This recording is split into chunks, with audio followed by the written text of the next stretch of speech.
안녕하세요. 저는 고민을 안고 사연을 쓰게 된 딸아이를 키우는 돌싱입니다. 혹시 후안무치라는 말 아시나요? 잘못을 저지르고도 전혀 미안한 마음을 가지지 않는 뻔뻔한 사람을 가리키는 말인데요. 저에게 전 남편은 딱 그런 사람이었어요. 그런 사람이랑 왜 결혼을 했냐고 물으신다면 그때는 콩깍지에 쓰였다는 거 말고는 답할 게 없네요. 사랑에 빠지면 눈이 먼다고 하잖아요. 제 눈이 정말 너무 심하게 멀었던 것 같아요. 저와 남편은 여느 커플처럼 소개팅으로 만나 사랑을 키웠어요. 둘 다 평범한 직장인이라 정말 평범하게 연애를 했어요. 저는 외동딸이라 어릴 때부터 아버지가 적금을 많이 부어주셨고 저도 일하면서 번 돈을 많이 모아두었기 때문에 결혼 전에는 이미 집도 전세로 살고 있었어요. 솔직히 처음 결혼할 때는 부모님 반대도 있었어요.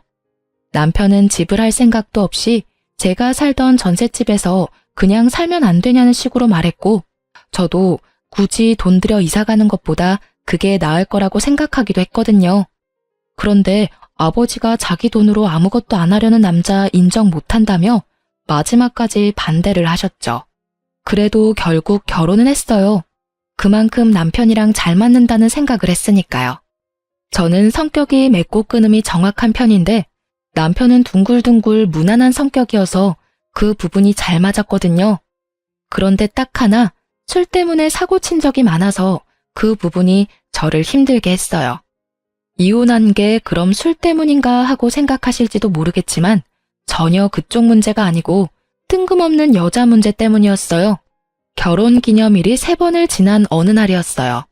술만 마시면 연락이 없는 남편을 기다리며 TV를 보고 있는데 남편이 제게 전화를 한 통 하더군요.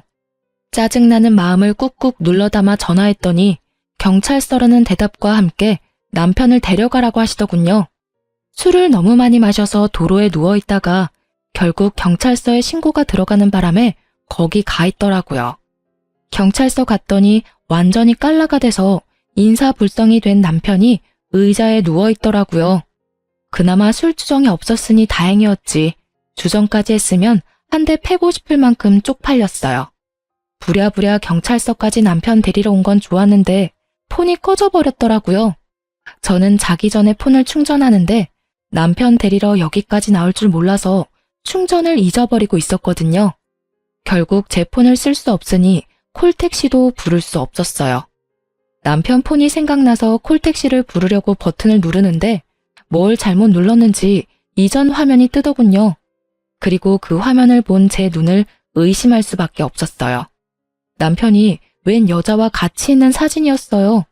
거의 껴안고 있는 데다가 서로 입술을 맞대고 있는 사진이었죠. 게다가 위에서 아래로 찍힌 각도로 보니 여자가 남편 다리 위에 올라가 있는 상태였어요. 그걸 보고 제정신 유지할 수 있는 여자가 이 세상에 있을까요? 그런데 얼굴을 확인하고 더 열이 받아버렸어요. 바로 남편이 자주 만나러 다니던 동네 누나였거든요. 이 여자를 제가 경계 대상에 넣지 않은 이유는 처음에 사귈 때 가장 먼저 소개시켜준 사람이었거든요. 동네에서 어릴 때부터 친하게 지내던 누나라며 결혼한 사람이라고 하기도 했고 나이가 남편보다 6살이나 많으니 바람을 필 거라고는 상상도 못했거든요. 절대로 연애 상대는 아닐 거라고 편하게 생각했는데 그 생각이 이런 참사를 불러온 것 같아요. 게다가 그 여자는 유부녀였고 남편도 유부남이잖아요. 일단 화를 내려놓고 다른 사진부터 확인했어요.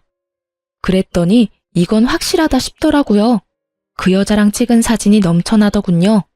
저와 남편은 서로 폰을 확인하는 행동은 한 적이 없었는데 그래서 그런지 굉장히 무방비하게 폰 안에 외도의 흔적들이 가득하더라고요.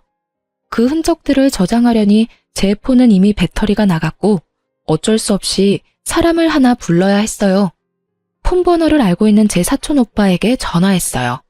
근처에 살고 있고 지금이면 운동을 할 시간이라 오기도 편할 거라고 생각하고 불렀거든요. 도대체 남편이 술을 얼마나 마셨길래 태우지도 못할 만큼 떡이 됐어? 그러게 말이야. 근데 그게 중요한 게 아니라고 지금. 잠깐 폰 들고 이리 와봐.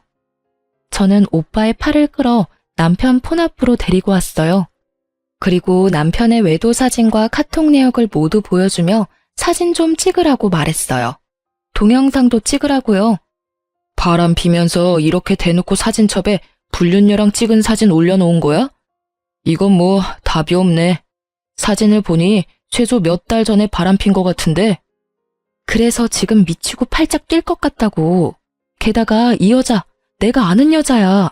남편 동네 아는 누나인데 어릴 때부터 친하다고 해서 별 생각 없이 놔뒀더니 이런 식으로 사람 뒤통수를 치네?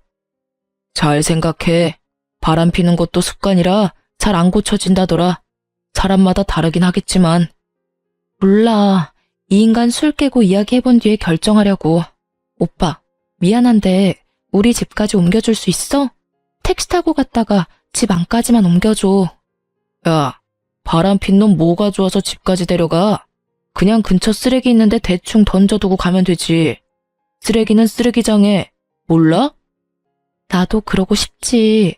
그치만 내일 아침에 눈 뜨자마자 추궁해야 하니까 놔두고 가면 안 돼.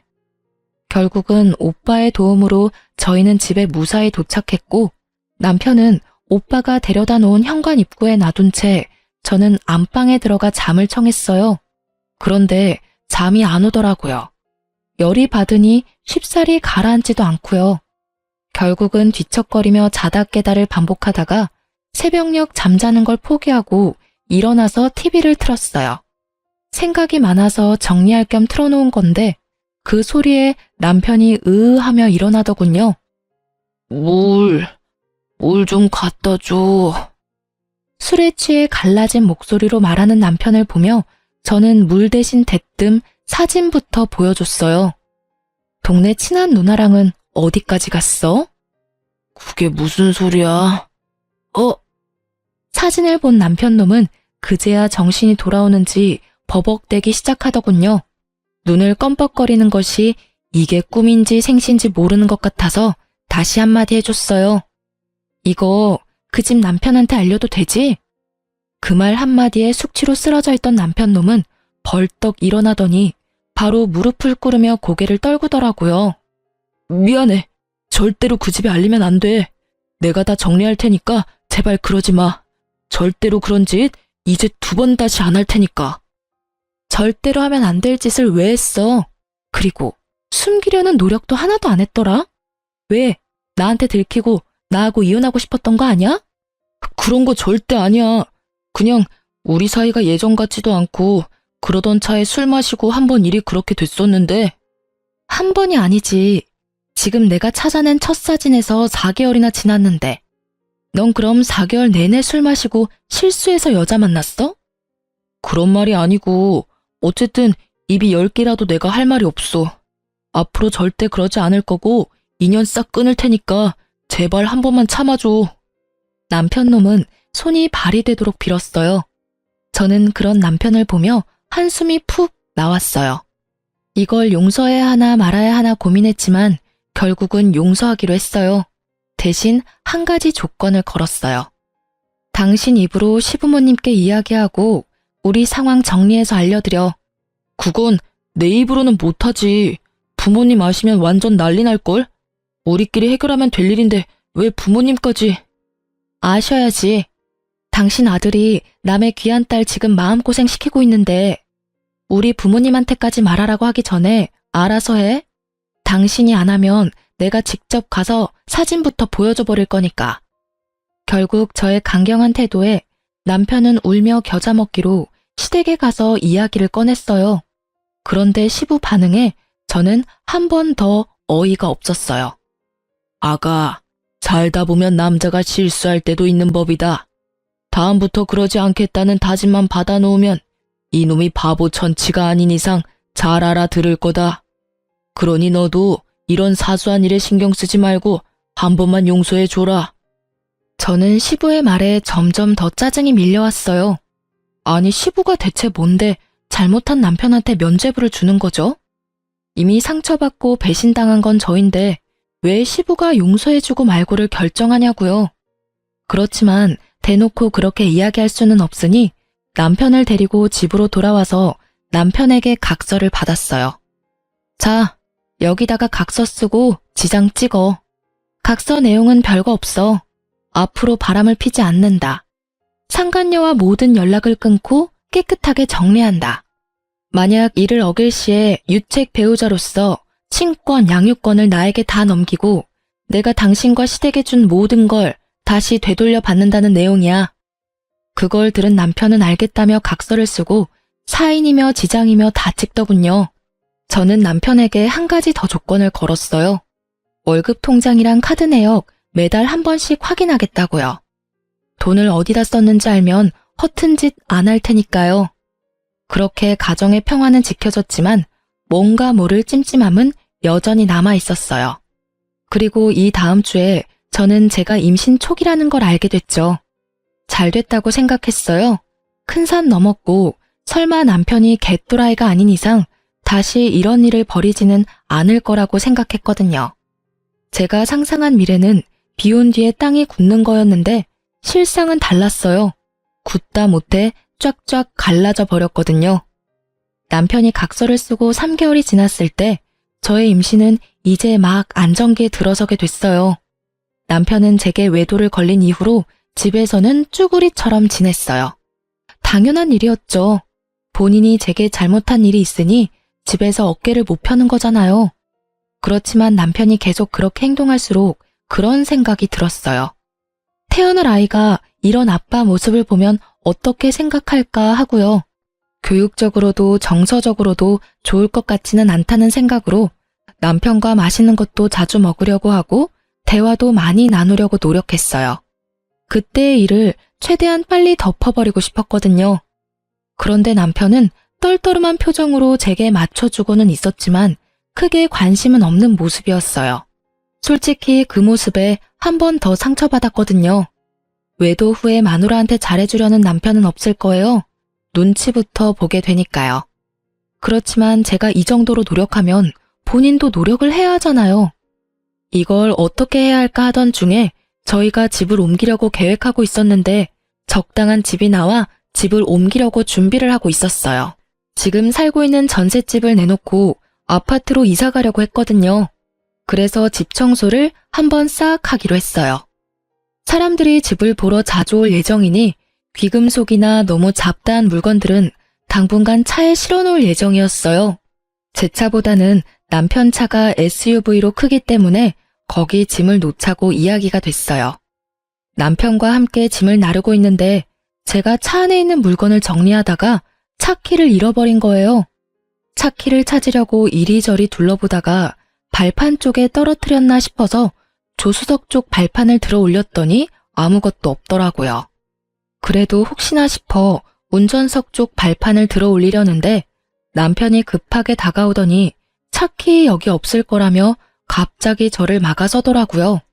아니, 없으면 없지 왜 막아서는 거지? 이상한 생각이 확 들더라고요. 결국은 남편 저지하고 차 안에 들어가 문 잠그고 발판을 들어봤더니 거기 검은색 폰 하나가 있더군요.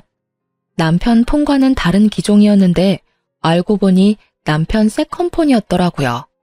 폰을 열어보니 제 눈을 또 의심할 수밖에 없는 것들을 봤어요.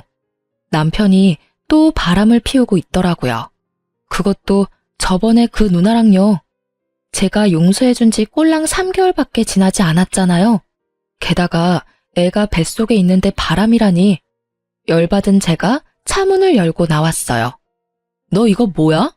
폰 숨겨두고 그 여자랑 또 바람을 피워? 몇 개월 지났다고 또 바람이야. 아니지. 혹시 그때 해결 안 했던 거야? 헤어진다더니 여전히 즐겁게 이중생활하면서 살았던 거냐고. 저는 남편 세컨폰을 열어서 거기 적혀진 카톡 대화들을 읽었어요. 자기야 사랑해. 보고 싶어? 그리고 여동생 남동생? 아, 들키면 동생 이야기라고 둘러대려고 여동생 남동생이라 적어놨어? 암호까지 정해서 더 주도 면밀하게 나를 속이려고 했다 이거지? 반성 같은 건 아예 한 적이 없네. 내가 용서해준다고 했을 때도 아예 헤어질 생각 없었고 잘 됐다 싶었나 본데 이번에는 못 참아. 당장 이혼할 거야 이 나쁜 놈아. 어디서 할 게 없어서 계집질이야? 화가 난 저는 노상에서 소리를 질러댔고 남편은 그런 제 모습에 저번처럼 무릎 꿇더니 용서해달라며 질질 짜더라고요. 여보, 미안해. 진짜로 내가 다 잘못했어. 제발 한 번만 더 기회를 줘. 뱃속에 아이를 보면서라도 참아. 용서? 내가 저번에 용서해줬다가 지금 얻은 게 뭔데? 당신 두 번째 바람 펴서 임신한 마누라 뒷골 터지게 만들어놓고 용서? 미안하다고 하면 끝이야? 용서해달라고 하면 다 되는 거냐고. 왜 내가 용서해줘야 하는 건데? 그리고 뱃속의 아이를 생각하면 참으면 절대 안 되지. 너 같은 거랑 인연을 끊는 게 아이 인생에 더 도움되는 일 아니야? 너도 그렇게 생각하잖아. 어느 엄마가 이제 곧 태어날 아이한테 바람핀 거 용서해줬는데 또 바람핀 아버지를 주고 싶겠냐고. 정말 이번 한 번만이야. 앞으로는 절대로 당신이 하지 말라는 건 아무것도 안 할게. 어떻게든 이혼만은 참아줘. 난 당신 없으면 못 살아. 손이 발이 되도록 싹싹 비는 모습을 보고도 더 열이 뻗는 건 아마 첫 번째 외도 때 그 모습을 보고 용서해줬던 저의 바보 같은 모습이 떠올라서였을 거예요. 저에게는 이 남자에 대한 믿음이 아주 조금도 남아있지를 않았어요. 저러고 또 바람 피겠지. 2번이면 3번은 쉽겠죠. 입만 열면 거짓말. 네가 왜 나 없으면 못 살아? 저 상관이 없으면 못 사는 것 같은데 이혼해 줄게. 둘이서 살아. 고작 3개월을 못 참아서 각서 쓰고도 바람핀 년이랑 계속 만나는 거 보면 그렇게 죽고 못 사는 사이인 거 내가 인정해 줄게. 그런데 우리 아이한테는 너 같은 아빠 필요 없으니까 여기서 인연 끊어. 넌 제대로 된 남편도 아니고 아빠도 아니야. 앞장서. 당장 시댁 가서 이혼한다고 말씀드리게. 열받은 저는 남편을 끌고 시댁으로 가려고 했어요. 남편이 완강하게 거부하더군요. 시댁에 알리는 게 무서웠나 봐요. 무서운 짓을 왜 했냐고 윽박 지르려다가 참았어요. 이번에야말로 시댁 가면 시부에게 당신 아들이 무슨 짓을 저질렀는지 확실하게 알려주고 싶었어요. 시부가 무슨 말로 남편을 두둔하든지 간에 코웃음 날려줄 준비도 되어 있었고요. 당장 앞장서라고. 시댁 가서 정산해. 시부모님도 그간 상황 다 알아야 우리 이혼할 때 큰 문제 없을 거 아니야. 무슨 정산? 그리고 나 이혼 안 할 거라니까? 넌 이혼 무조건 하게 되어 있어. 내가 너랑 헤어질 거라고 결심했으니까. 그리고 정산해야지. 너 첫 번째 외도 때 각서 썼잖아. 당신과 시댁에 준 모든 걸 되돌릴 거라고. 나 그거 받으러 시댁 갈 거야. 알지? 아버님 차 내가 빌려드린 거. 게다가 소소하게 빌려드린 돈도 있고, 그리고 당신한테 사준 선물들은 다 놔두고 가. 넌 그 선물 받을 자격 없어. 그 말에 남편 얼굴이 사색이 되더군요. 여보, 진짜로 나 당신이랑 헤어지고 싶지 않아. 제발 다시 생각해봐. 나 정말로 다 끊을게. 깨끗하게 정리할 거라니까? 내가 정말 미안하다고. 하든 말든 너 마음대로 하고, 솔직히 각서까지 썼는데도 그 여자 만난 거면 이 정도 각오는 이미 하고 있었던 거 아니야? 당신이 원해서 만났잖아. 그리고 너 말끝마다 미안해라고 하는데 그 말 앞으로 한 번만 더 하면 죽어? 미안해하지도 않으면서 뭐가 미안한데? 입버릇처럼 말하면서 마치 진짜 미안한 것처럼 굴고 그거에 넘어가서 내가 한 번 봐줬는데 이번에는 안 넘어가. 누굴 호구로 알고 당장 앞장서. 결국 미안한 마음 없이 미안하다며 소리만 치는 남편을 저는 시댁으로 끌고 갔습니다. 아니, 미안하다는 말은 왜 하는 건데요? 미안하다는 말을 들을 때마다 화가 치밀어 오르는 제 속도 모른 채 사과만 하면 다 끝날 거라고 생각하는 남편 놈을 보니 그때 용서해준 게 그제야 후회가 되더군요. 시댁에 도착한 저는 표정이 무척 좋지 않았고 남편은 끊임없이 제 눈치를 보며 주눅들어 있었어요. 너희들 웬일로 왔어? 오늘 무슨 날이야?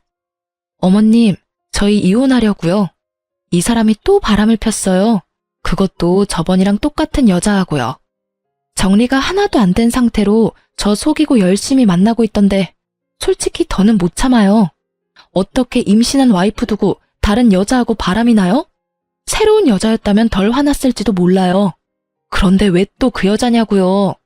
두 사람 연애하는데 내가 방해물 같으니 제가 이혼하는 게 맞는 거겠죠. 아이고 며느라가 진정 좀 해라. 뭐가 그렇게 바빠? 남자가 살다 보면 그럴 수도 있지. 그리고 너 임신 중이라 뭐 이래저래 저도 힘들었나 보지. 네가 이해를 좀 하고 넘어가. 그리고 어차피 상대방도 남편이랑 애가 있다는데 그냥 불장난 같은 거였을 테고 진지하게 만나는 그런 건 아닐 것인데 너도 부인이 돼가지고 그런 불장난을 심각하게 받아들이고 그렇게 난리치면 안 되지.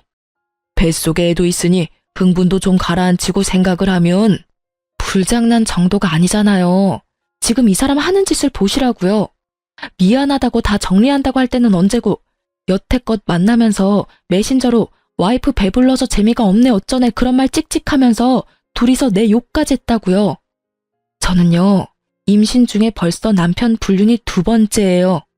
임신 중에 남편 외도 알아채는 와이프도 많지 않겠지만 2번이나 이런 짓 당하면 제가 기분이 좋겠어요? 아버님이야 아버님 자식이고 두둔하고 싶은 마음 있으시겠지만 저는 달라요. 첫 번째 용서가 제 마지막 한계 지점이었거든요.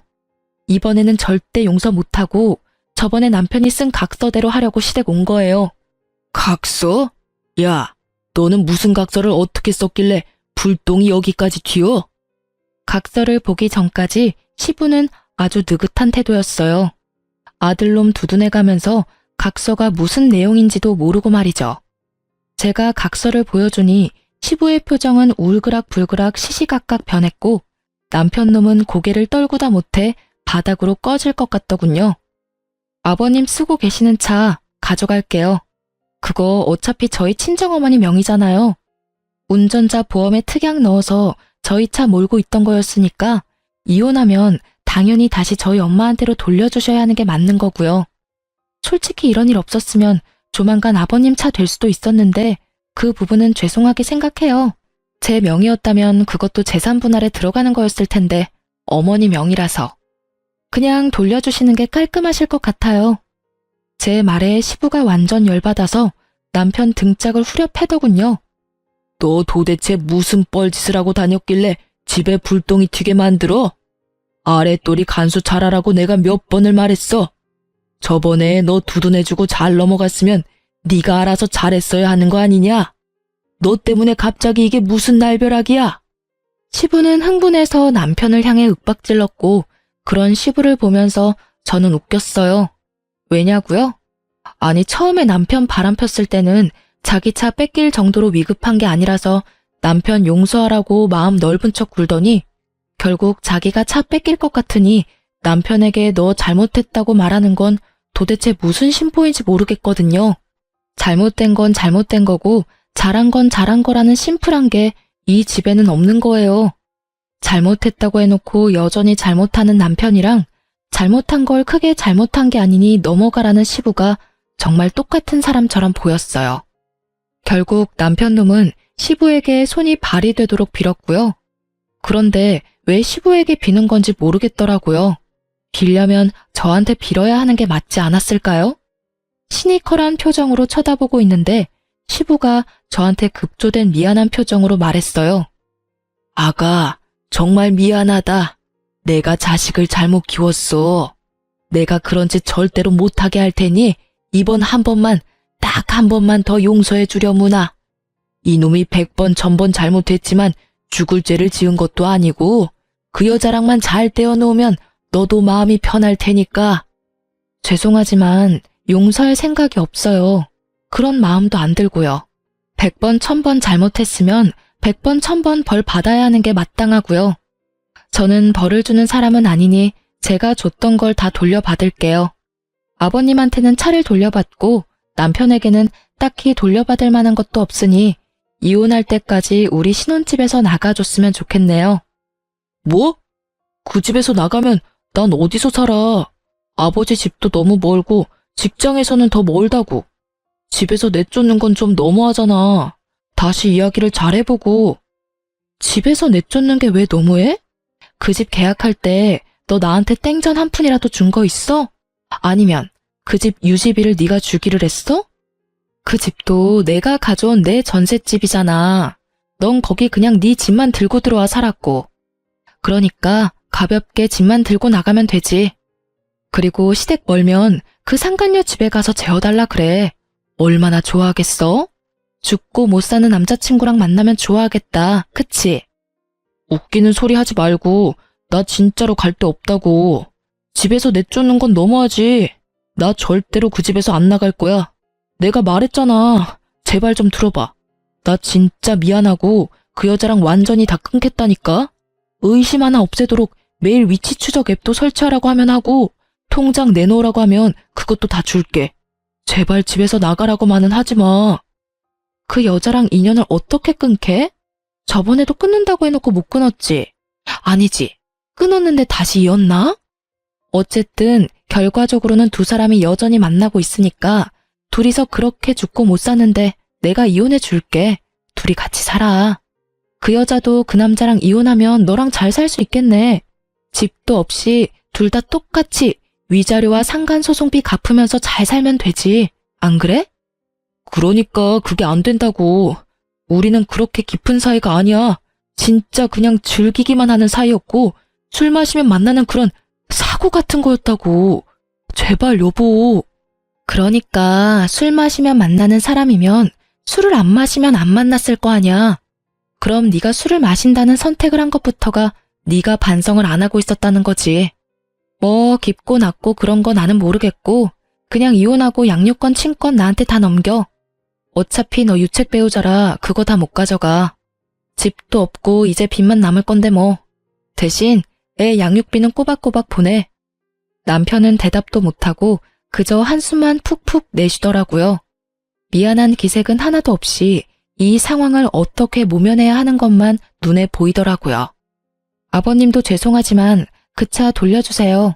안 돌려주시면 경찰에 도난 차량 신고할 테니까 알아서 돌려주시면 좋겠네요. 서로 얼굴 붉히지 않게 하면 좋잖아요. 그렇게 말하고 저는 시댁을 나왔고 남편 짐을 모조리 챙겨 시댁으로 붙였어요. 물론 제가 선물해준 고가의 물건들은 뚝 빼놓고 보냈죠. 제가 보낸 선물이 아까운 놈이니까요. 그리고 그 길로 저는 상간녀도 만나러 갔어요. 상간녀는 초조한 표정을 하고 있더라고요. 죄악감이나 수치스러움이 아닌 초조한 표정. 어차피 저랑 그 사람 바람난 거 처음 알았을 때 상간녀 위자료 소송한 거 아니라서 이번에는 소송 못할걸요? 이게 상간녀와의 첫 대화였어요. 뭘 알고는 있는 것 같았는데 아주 어정쩡하게 알고 있더군요. 바람난 걸 인지하고 3년 정도 지나면 소송을 못 거는 거거든요. 고작 3개월은 아직 진행 중인 거나 마찬가지고 제가 용서해줬다고 하더라도 속이고 계속 바람피고 있었으니 고의적으로 부정행위를 지속했다는 점은 명확하죠. 게다가 남편이 이미 각서까지 썼거든요. 헤어진다고 해놓고는 여전히 만났잖아요? 위자료 청구할 때 당연히 체크하는 부분이거든요. 제 말에 상간녀의 몸이 오들오들 떨리더군요. 너무 가증스러웠어요. 어디서 불쌍한 척을 하는 건지. 상황으로 보면 제가 더 불쌍한 거 아닌가요? 뱃속의 애를 위해서 태교를 해도 모자랄 판에 상간녀까지 만나러 왔으니. 게다가 뻔뻔한 상간녀의 말을 들으니 더 열이 받더라고요. 이보세요. 뻔뻔하고 싶으면 뭘 좀 알고 뻔뻔하시던가. 남의 남자 데리고 열심히 놀았으면 그 책임도 같이 져야죠. 혼자 빠져나가려고 잔머리나 굴리고 있고. 어쨌든 나는 그 남자랑 이혼하기로 했으니까 만나고 싶으면 앞으로 마음껏 만나세요. 대신 저는 당신한테도 위자료 청구할 테니까 그 부분은 알아서 하시고요. 내가 상간녀니까 위자료 청구받는 거는 어쩔 수 없다고 생각해요. 그런데 집에 법원 등기 같은 건 보내지 말아줘요. 남편이 알면 곤란하거든요. 아직 저희 남편은 모르고 있고 저한테도 가족은 소중하니까. 뻔뻔함을 넘어서는 인간 실격의 태도에 저는 버럭 소리 질렀어요. 가족이 소중하다는 사람이 왜 바람을 펴요? 웃기고 있네 진짜. 당신 가족은 소중하고 내 가족은 소중하지도 않아? 이게 좋게 봐주려고 했더니만 자기가 잘못한 주제에 나한테 이래라 저래라 하고 난리야. 당신 지금 주제 파악이 안 되나 본데 나는 당신 용서해주러 온 거 아니에요. 솔직히 지금도 당신 남편한테 가서 먼저 이룰 수도 있는 거 귀찮아서 여기까지 와서 꼴 보기 싫은 당신 얼굴 보고 있는 거라고. 이것들이 사람이 마음 써주니까 아주 호구로 보이나 봐. 둘이 아주 똑같은 것들끼리 붙어먹어서는 당신 남편한테 지금 이야기해주러 갈까요? 바람 펴서 남의 가족 파탄낸 주제에 자기 가족은 소중하다며 등기를 집으로 보내지 말라는 상간녀 말에 완전 빡친 저는 흥분을 가라앉히지를 못하겠더라고요. 제가 열받아서 소리친 게 먹혔는지 상간녀는 아무 말도 안 하고 제 눈치만 보고 있었고요. 우편물이 어디로 갈지는 내 마음이니까 그때까지 가슴이나 졸이고 사세요. 그렇게 이야기하고 나오는데 현기증으로 머리가 핑 돌더라고요. 너무 신경을 많이 썼는지 몸이 안 좋아진 것 같더라고요. 결국은 정신력을 소모하기 싫어서 이혼 전문 변호사를 찾아가 맡기기로 했어요. 결국 이혼은 합의가 아닌 소송으로 들어가게 됐고 이혼 소송 진행하면서 상간녀 소송도 같이 진행했어요. 그리고 저는 이혼 소송 중에 딸아이를 출산했어요. 그 아이를 낳을 때 남편이 없어서 친정 어머니가 들어오셨는데 그때만큼은 정말 서럽게 울었어요. 울지 않고 버티려고 그렇게 애를 썼는데 아이를 낳은 벅참과 아이를 아빠 없이 키워야 한다는 미안함이 한데 섞여서는 묘한 죄책감과 슬픔으로 눈물이 났어요. 이번 한 번뿐이다. 오는 건 지금뿐이라고 되뇌이며 딸아이를 홀로 키웠어요. 육아휴직을 쓰고도 힘이 들어 친정 도움을 받았지만 그래도 홀로 서기는 성공적이라고 할 수 있었어요. 그런데 이혼 후 몇 개월이 지났을까? 갑자기 전 남편이 딸아이가 보고 싶다며 면접 교섭권을 써서 아이를 만나러 왔더라고요. 처음에는 이 사람도 혼자 지내면서 애 얼굴 보고 싶었겠구나 하고 마음이 좀 쓰였는데 애 보러 와서는 저한테 계속 사정사정 하더라고요. 당신 혼자서 힘들지? 내가 곁에 있어주면 진짜 덜 힘들 거야. 나 애한테도 잘하고 집중할 자신 있어. 그러니까 우리 다시 만나지 않을래? 당신도 힘들잖아. 싱글맘이 얼마나 힘든데. 내가 도와줄게. 저번 일 모두 만회하고도 남을 만큼 내가 헌신적으로 할게. 갑자기 이렇게 말하길래 이놈이 진짜 정신이 나갔나 싶었어요. 갑자기 왜 다시 만나자고 해? 그 여자랑 잘 안 돼? 상간녀가 이혼 안 하려나 보네. 그럼 더 잘 된 거 아니야? 눈치 보지 말고 마음껏 여자 만나면서 살면 되지. 그 여자는 안 돼. 나 지금 당신이랑 그 여자 두 사람한테 양육비 줘야 해서 큰일 나게 생겼다고. 나는 맹세코 그 여자애가 내 애인지는 몰랐어. 그리고 피임도 확실하게 했었다고. 언제 임신이 됐는지 모르겠는데. 여기까지 듣고 나니 그럼 그렇지 하는 생각이 들더군요. 정신이 돌아올 리가 없죠. 고작 3개월 만에 바람피는 놈인데 몇 개월 됐다고 제정신이 돌아오겠어요? 점점 썩어가는 제 표정은 아랑곳하지 않고 전 남편 놈의 이야기는 계속됐어요. 들어보니 웃기지도 않더라고요. 제가 출산한 때에 상간녀도 임신 6개월 차였다고 해요. 당연히 상간녀 남편도 제 전 남편도 상간녀의 뱃속에 있는 씨가 당연히 상간녀 남편인 줄 알았다고 해요. 그래서 상간녀 남편이 상간녀를 극진히 모시면서 살았는데 제가 그때 위자료 소송도 같이 했잖아요. 그때 결국은 상간녀 집 주소로 손해배상 우편물이 가는 바람에 상간녀 남편이 알게 된 것 같더라고요. 결국 불륜 사실을 알게 된 상간녀 남편이 뱃속에 애가 누구 애냐며 난리를 친 건 어찌 보면 당연한 일이겠죠. 그런데 상간녀는 그 상황에도 대쪽같이 뱃속의 애는 자기 남편 애라며 실랑이까지 했다고 해요. 상간녀의 남편도 애가 나오기 전까지는 알 길이 없는 데다 여자가 극구 자기 아들이라고 하니 긴가민가 했대요. 그렇지만 일단 불륜은 했다는 게 확인이 되었으니 용서할 마음은 없었나 보더라고요. 결국 두 사람은 출산 전까지는 별거했다고 하더라고요. 그 얘기를 듣는데 살짝 놀랐어요.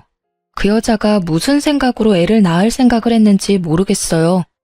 어차피 확률이 반이니까 그쪽일 가능성이 있다고 생각해서 아이를 낳으려고 했던 것 같은데 결국은 나쁜 선택이었어요. 1년 채워 애를 낳고 당당하게 유전자 검사를 했는데 상간녀 남편의 아이가 아닌 제 전 남편의 아이였다고 판명난 거죠. 결국은 전 남편은 졸지에 친자식이 둘이나 생긴 거였어요. 그리고 이후 상간녀는 남편에게 이혼당하고 위자료 갚고 있고 제게 줄 상간녀 위자료도 갚아야 했으니 결국은 전 남편에게 찾아와 붙으려던 거였죠. 애가 둘이나 생겨서 좋겠네. 그냥 둘이 같이 살면서 벌면 되잖아. 근데 왜 나랑 다시 살자고 해? 좋아하는 사람이랑 같이 살아. 이제야 마음 편한 나 건드리지 말고. 그 여자 결국 이혼당하고 나한테 왔는데 애 들이밀면서 책임지라고 결혼하자고 하는 거야. 근데 생각해봐. 그 여자 이혼당하면서 유책 배우자 돼서 위자료 내야 하는데 당신이 낸 상간녀 위자료 소송도 결국에는 위자료 지급해야 하잖아. 그런 상황에서 나한테 오면 나라고 별 수 있어? 나도 그 상간남한테 위자료 소송 걸려서 돈 내야 하는데 둘이 같이 있으면 빚더미에 앉는 거 순식간이라고. 그래서 안 된다고 했는데 내 자식이라고 결혼 안 할 거면 양육비라도 내놓으라고 난리잖아. 전 남편의 말은 이상하게도 들으면 들을수록 저를 빡치게 만들었어요. 이제 상관없는 사람이라 그런 이야기에 화를 내지 않을 때도 된 것 같은데 말이죠. 결국은 딸아이를 보러 온 이유가 양육비를 한 명분이라도 덜 내기 위해서 교섭을 하러 온 거라는 걸 알게 된 저는 참지 못하고 그 자리에서 남편 싸대기를 날려버렸어요.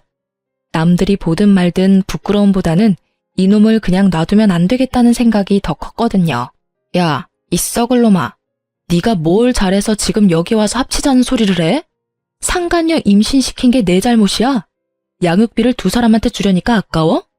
그럼 그런 짓을 하지를 말았어야지. 역시나 사람은 고쳐 쓰는 게 아니라더니. 너 제정신 돌아올 줄 알았던 내가 미친년이지. 내가 지금 무슨 생각을 하는지 너한테 알려줘?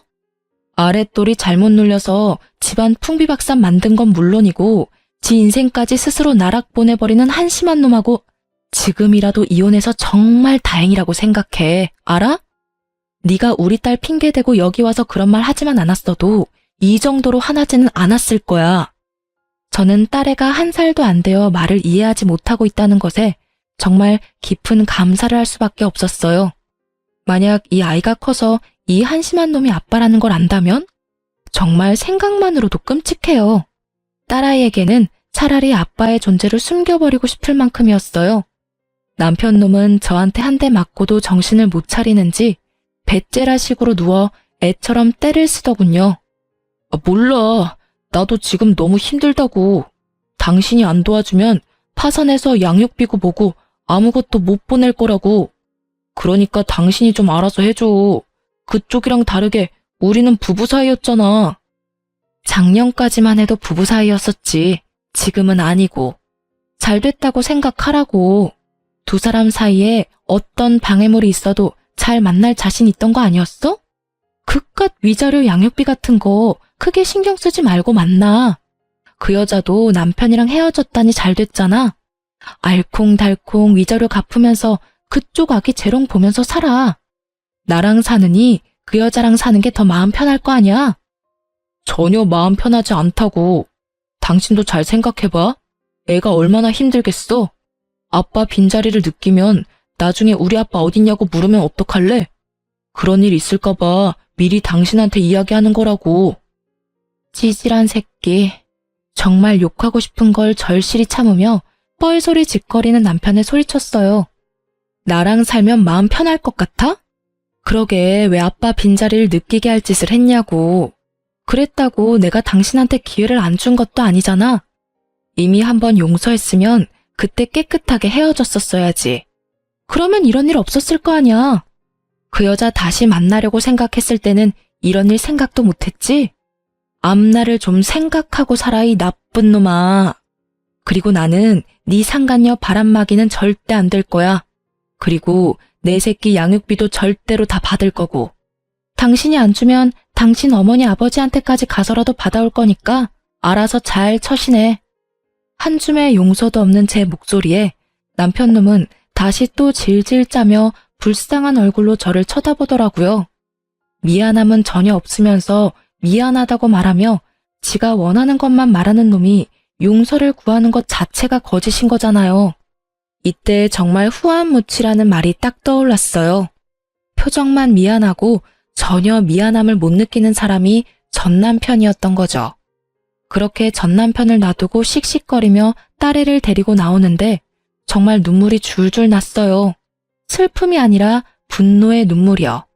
저딴 미친놈도 내 딸이라고 결국 면접 교섭권을 쓰면 만나게 해줘야 한다는 게 너무 싫었거든요. 전 남편 놈 하는 꼴을 보니 이번 한 번으로 끝날 것 같지도 않았고 볼 때마다 저지랄을 할 것 같아서 앞으로가 더 답답했어요. 솔직히 남편의 첫 번째 외도를 발견했을 때 저도 쉬운 마음으로 용서했던 건 절대 아니었어요. 외도를 겪어본 여자들은 다 그렇겠지만 그게 용서를 한다 만다의 판단이 가능한 게 아니거든요. 판단을 한다보다는 속어법이죠. 용서를 하는 것이 내게 더 나은가, 용서를 하지 않는 것이 내게 더 나은가. 당연히 제 입장에서 생각할 수밖에 없는 문제이기도 하고요. 이미 상대방은 저를 상처 주었고 그 상처는 아물지 못할 거라는 걸 아니까요. 그래도 용서했던 건 남편의 미안함이 진짜라고 믿었기 때문이었어요. 그런데 미안함도 만들어낼 수 있다는 더러운 사실을 알고 나니 마음이 아예 식어버리더라고요. 글을 쓰고 있는 지금도 저는 딸아이와 단 둘이 살고 있어요. 가끔 사람들이 재혼 이야기를 꺼내기도 하고 딸아이니까 다른 곳에 시집 가기도 편하지 않냐고 묻기도 해요. 다들 저를 생각해서 하는 말이라는 건 잘 알지만 딱히 마음이 동하지는 않아요. 사람을 만나는 건 좋은 일이고 생활에 활력이 되지만 아이를 키우면서 만나는 건 힘이 들거든요. 그리고 재혼을 할 만큼 남자에 대한 신뢰가 다시 돌아오지는 않은 상태라 당분간은 이 상태를 유지하고 있을 거예요. 아이를 키우는 재미가 쏠쏠하지만 매번 애를 만나고자 시도하는 남편을 막는 것도 힘들어요. 지금은 아빠라는 존재에 대해 아예 생각하지도 못하게 하지만 앞으로 좀 더 크면 다르겠죠. 곧잘 제 말을 따라하며 놀기 좋아하는 딸애가 어린이집에 들어가서 아빠라는 단어를 알게 되고 왜 자기는 아빠랑 같이 살지 않냐고 물어보면 뭐라고 대답해야 할지 감이 오질 않거든요. 아빠가 나쁜 사람이라고 말하면 아이에게 상처가 될 것 같고 아빠가 바쁘다고 말하면 그럭저럭 넘어갈 것 같긴 하지만 언젠가는 진실을 알게 되겠죠. 혹시 나중에 아이가 좀 커서 왜 자기는 아빠가 없냐고 물어보면 이혼 사유를 솔직하게 밝히는 게 맞을까요? 아니면 이혼했다는 것만 밝히고 그 사이의 일은 어른들의 일이라고 일축시키는 것이 더 좋을까요? 글을 읽으시는 분들의 많은 조언을 부탁드립니다. 그리고 글 읽어주셔서 너무 감사해요.